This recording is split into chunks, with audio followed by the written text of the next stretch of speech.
and welcome back to the Ducoscopy Studios here in Geneva. I'm joined today by Jean-Francois Owczarczak from MJT and Fingraphs.com. So welcome, Jean-Francois. Thank you very much. Fab. So starting with the technical analysis, euro-dollar we were looking at, the past few months it had some resilience. So is that resilience set to continue? Okay. Well, we're on our Fingraphs.com website, and we have here a mosaic that we often use. And we have, these are daily charts, so with the perspective over the next few months. We have a euro-dollar chart, a cable chart, a euro-Swiss, gold, dollar-Swiss, dollar-yen, Brent, and the S&P futures. And we all concentrate on euro-dollar to see if it's ready to resume its downtrend, as well as gold to see how much more the current sell-off has to go, as well as see if equity markets and the S&P 500 is making it out of the current consolidation that we can see here. So if we start with euro-dollar, here's an investor's view. So an investor's view is a combination of a weekly, a daily, and an hourly chart. So the perspective over the next few quarters with a weekly chart, the perspective over the next few months with a daily chart, and the perspective over the next few weeks with an hourly chart. For reference, we also have a trader's view, which is a combination of intra-week frequencies, a scalper's view, which is a combination of intra-day frequencies, and a super scalper's view, which is a combination of intra-hour frequencies, all live streaming, so continuously updating. Now if we go into the weekly here, so the weekly, the perspective over the next few quarters, euro-dollar is still on a downtrend. It has made a quite important intermediate bottom earlier this year. You could see that we had an oversold situation on our oscillator, the risk index, as well as market stress denominated when our two envelopes touch each other. And this has triggered a reaction up, but you can see the envelopes are still heading quite aggressively down. So we think that was an intermediate bottom, and we have had the reaction. Now we're just waiting for the downtrend to resume.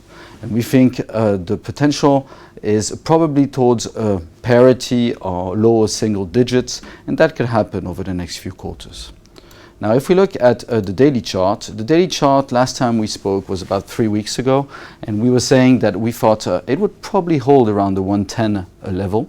That's pretty much what happened. We made it down to 109, I think, last week, and we did see some forwards below 110, but we basically kept at that level. And we, at the time, both envelopes were touching each other, and so we thought there was going to be a bit of support. Now, at this point, we're still in a downtrend, and we think that over the next few months, we could make it down towards the 104, 105 level. But at the moment, we will need to look at the hourly to confirm when this resumed downtrend could happen. So, to sum it up, still negative over the long term, still negative over the medium term, and we're monitoring the hourly to see when the actual stronger move could happen.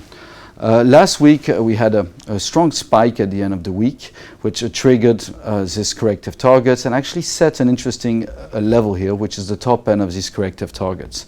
That is basically where we would see strong resistance at the moment, slightly below 111. And as long as we stay below 111, our weekly chart and daily charts are not in danger, meaning our downtrend is not in danger. If we were to make it above 111, we would consider that we could probably make it up to 113 over the next few weeks. But our preferred scenario at the moment is one of a resume downtrend, making it lower over the next few weeks. The correction up move that we see here is labeled done, so that means we've seen it. And so now we should be slowly reverting back down to a downtrend, possibly in the direction of 108, 106.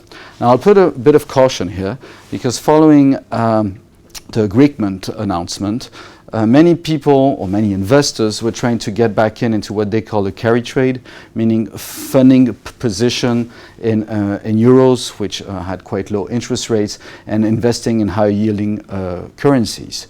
And basically probably too many people are trying to get into the same trade at once, and that's why you're seeing quite drastic counter-trend moves, which are basically short covering positions.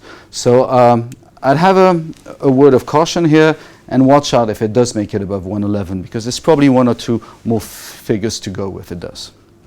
Okay, great. That's really interesting. So you briefly touched on gold there. So commodities in general seem to hit quite significant lows. What's in store for gold? Okay, well, here's also an investor's view on gold. I've been negative on gold for now almost 2.5 years. We were still negative the last time we spoke, saying that downtrend should continue. Our targets, if you look at our weekly charts, are in the direction of the very low 1000s. We're not yet on an oversold position yet. We're getting close to it, but we're not quite there yet. So we think there's more time and more price potential to go. On the daily, we do see a bit of market stress here. We do see an oversold position on the daily, but at the moment the reaction has been very, very small. And our target projections still tell us that we could make it down back towards 10,050. And that over the next few months. So in terms of price and time, there's still a way to go to finish off this move, which will probably have an intermediate bottom, meaning that you may see more downside afterwards with our weekly chart here. Over the short term, also still negative. We've seen a stabilization over the last week, 10 days, but it hasn't been able to create much upside momentum. So we also think that at the moment we have 3 bears and it's still negative. And finally, what is in store for equities? Well, let's have a look. So we go back to our mosaic and we go see the S&P 500.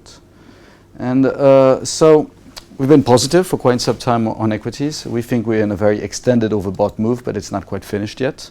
If you look at our weekly chart, so the perspective in the next few quarters, we're thinking of our extended impulsive 2 targets. They point above 2200 up to possibly 2400 over the next few quarters. It's not quite yet overbought. There's signs of stress, but it does seem like the upward momentum is still there. So we are still positive on equities, although it is quite a difficult climb. The market is really climbing a wall of worry. Now, if we look at the daily, we've seen a correction down. We almost reached its targets of potential. It was only a correction, so it didn't jeopardize the longer term trend. We could see that we are a bit in the overbought here, so at the moment we would still be cautious, but we believe that at some point this trend is going to resume up in sync with the weekly chart. Now, the hourly probably provides a bit more of what you really have to watch for. So mildly positive on the daily, positive on the weekly, and basically we would want the hourly to keep above its corrective targets. So as long as we stay above 2063 here, we would be quite confident that the uptrend could resume up for the rest of the summer. But these are the trigger levels, the support levels we will really be watching over the next few weeks. Fantastic. Well, Jean-Francois, as always, it was a pleasure having you here in the studios. Thank you very much. Well, that's all that we have time for today, but for all the latest updates, do keep clicking back. Goodbye for now.